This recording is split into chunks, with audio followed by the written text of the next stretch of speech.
All right, so picture this. Just a few days ago, SpaceX makes another successful splashdown, bringing back a crew of astronauts from the ISS. Sunita Williams, Barry Wilmore, Alexander Gorbanov, and Nick Hague, all back on solid ground. Quite a sight, I bet. Yeah, it really makes you think, especially for Sunita and Barry after 9 months on the space station.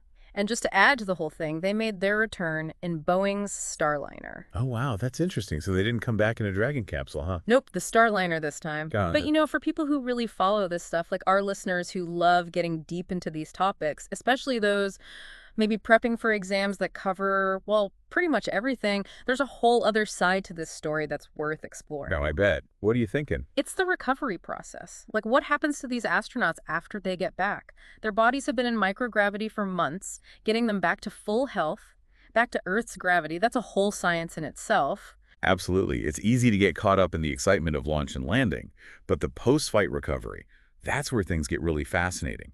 It's a glimpse into the challenges our bodies face in space and the meticulous work that goes into bringing these astronauts back to their baseline. Exactly. And it's not a one-size-fits-all situation either. You mentioned 3 NASA astronauts, but there's also Alexander Gorbanov from Roscosmos. They all have their own recovery protocols tailored to their specific needs and the agencies they work with. Right.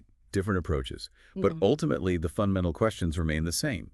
What happens to the human body after prolonged exposure to space, and what steps are crucial to ensure a complete recovery? Perfect. So let's dive right in, shall we? Let's start with the basics. When we talk about extended spaceflight, what are the immediate and perhaps the most significant ways that microgravity affects the human body? Well, one of the most immediate and noticeable changes is how fluids behave in the body.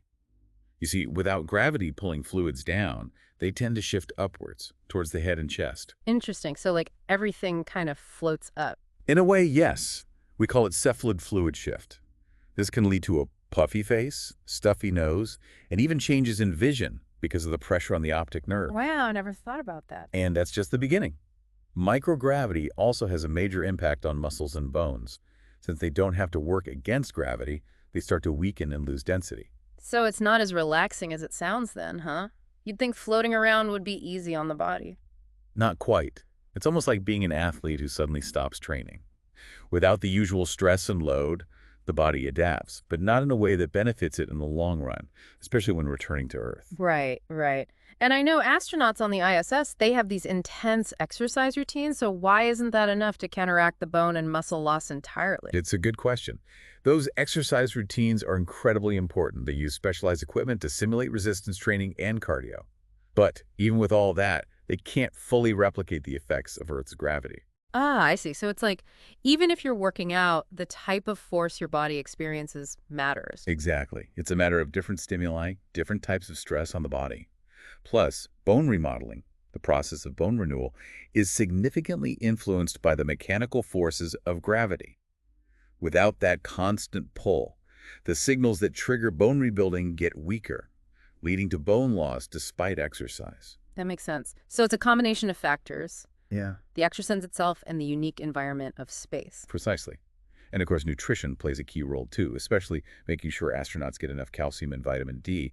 But even with all these countermeasures, it's a constant battle against the effects of microgravity. Right, and it's not just the physical side of things either, right? We have to consider the psychological impact as well. Imagine being confined in a relatively small space station for months, away from your family and everything familiar. It's got to be mentally demanding. What kind of support systems do astronauts have to cope with these challenges? You're absolutely right. Psychological well-being is a huge priority. Agencies like NASA, along with their international partners, they've got comprehensive programs to support the mental health of astronauts. Like what, specifically? Well, for starters, regular communication with family is key. They have private sessions, video calls, things like that. Then there's access to psychologists and psychiatrists for counseling. This can be scheduled or even in real time if needed. And of course, there's a lot of emphasis on maintaining positive crew dynamics, fostering teamwork, and camaraderie. So it's a multi-pronged approach, ensuring they have the support they need to stay mentally healthy in a challenging environment. Exactly. And don't forget, even before they go to space, astronaut selection takes psychological resilience into account. They look for people who can handle isolation and pressure, who can work effectively in those conditions. It's not just about physical fitness, it's about having the right mindset. Absolutely. It really highlights that space travel isn't just about rockets and technology. It's fundamentally about the human experience and how we adapt to these extraordinary circumstances. And that brings us to another crucial point. We've talked about the immediate effects, the countermeasures, but what about the long-term health consequences? What are we still learning, especially given the relatively limited data we have from long-duration space flights? That's a really important point. Our understanding of the long-term effects is still evolving. We're constantly learning, especially as missions get longer and we gather more data. What are some of the limitations right now in terms of research? Well, the main limitation is the sample size. The number of people who've spent extended periods in space is still relatively small, and each astronaut has their own unique physiology, their own health history. This makes it tricky to draw definitive conclusions about long-term effects that might take years or even decades to manifest.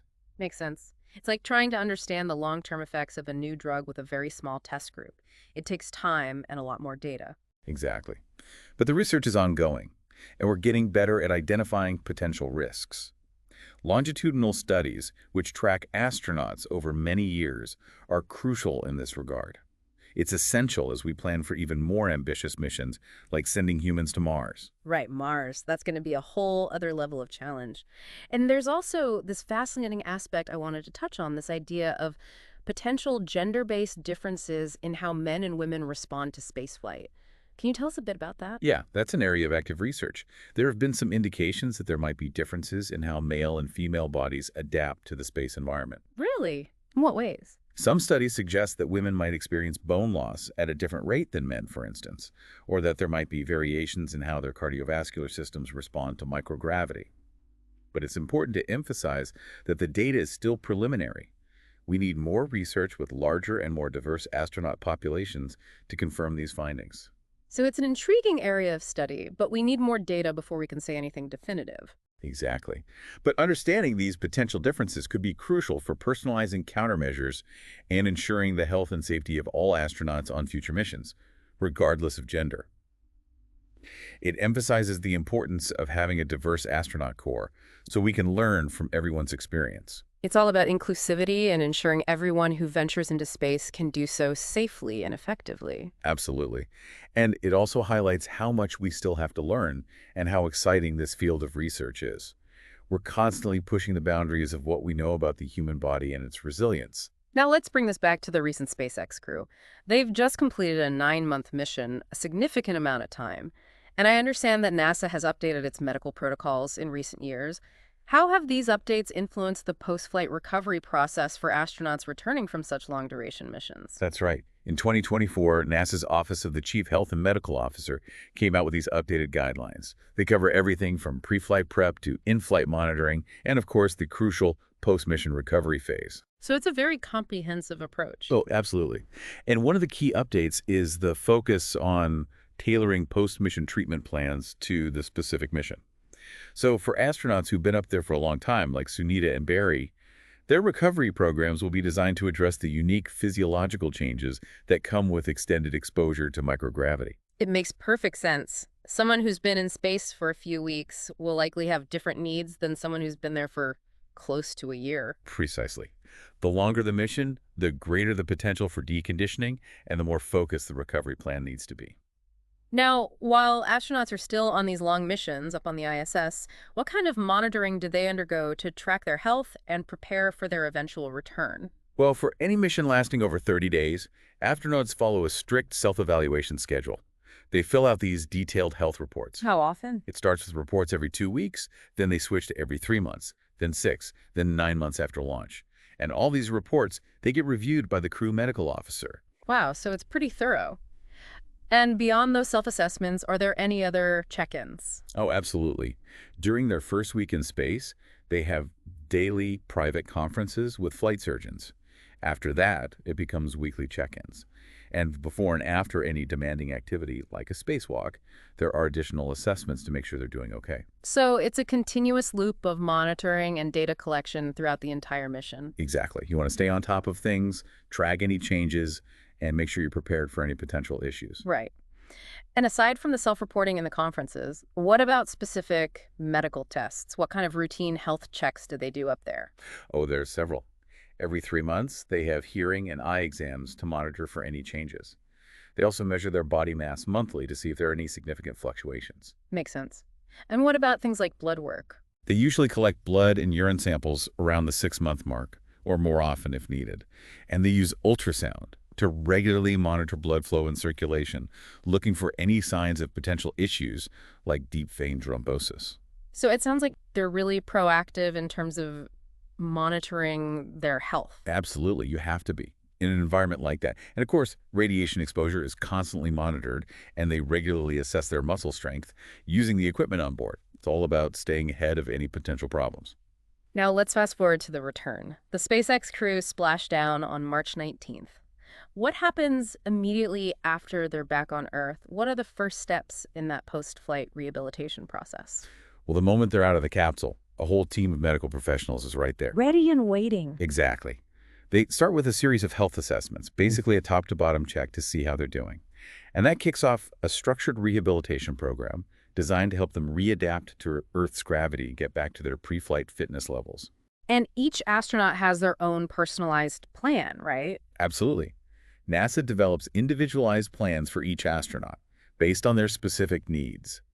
The goal is to have them back to their baseline within about 45 days, but some might need more time, especially if they've been in space for a longer period.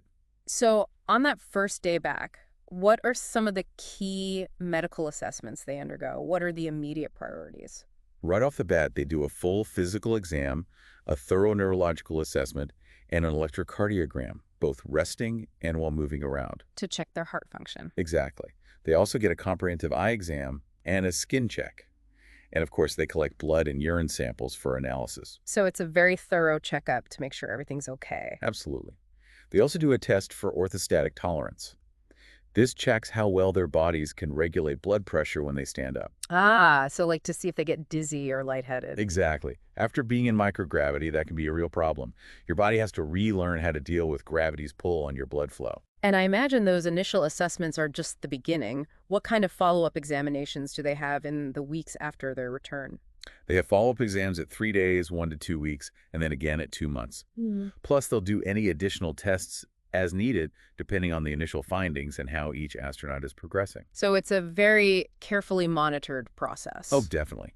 You want to make sure they're recovering properly and address any potential issues early on.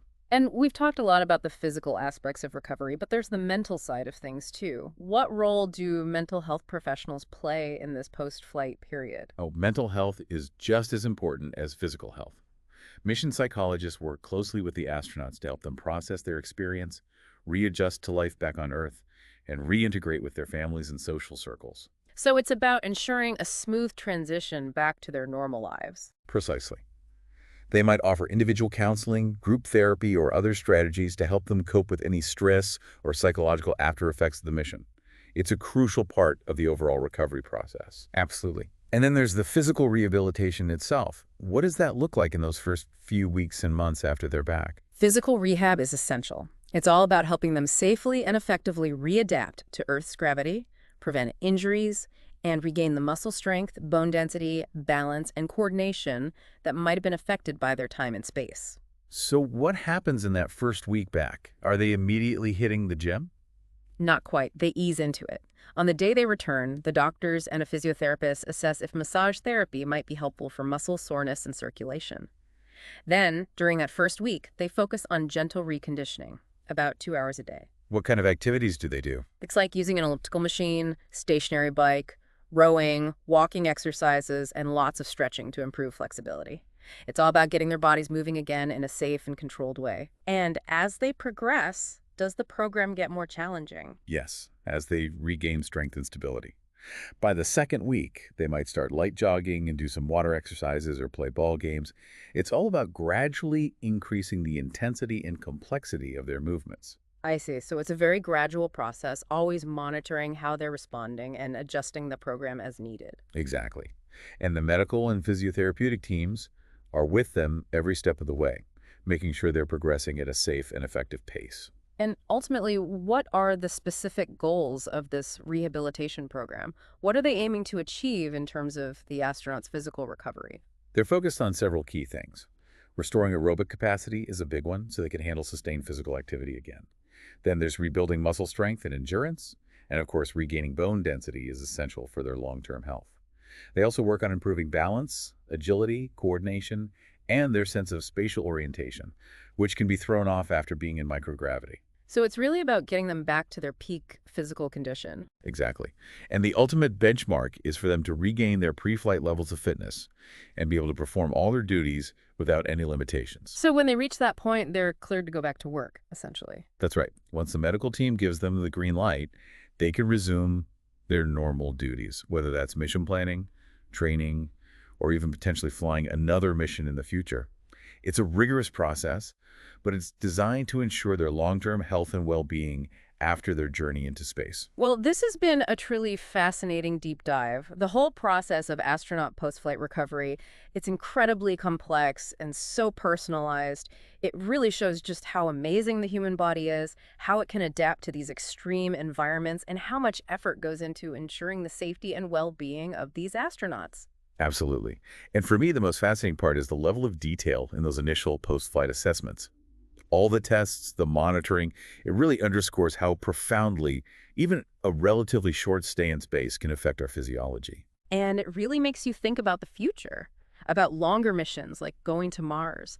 What new challenges might arise, and what new innovations will we need to ensure the health of these deep space explorers? Those are questions we're actively grappling with. Things like the long-term effects of radiation, the impact of prolonged exposure to different gravity levels, and the psychological challenges of even longer periods of isolation. Those are all areas where more research is crucial. Right. And the more we learn, the better equipped we'll be to push the boundaries of space exploration while safeguarding the health of the brave individuals who undertake these incredible journeys. Well said. Well, if you found this deep dive as fascinating as we did, be sure to like, subscribe, and let us know what other topics you'd like us to explore. And remember, all the information we discussed today is based on reporting from the BBC. Thanks for joining us on the deep dive.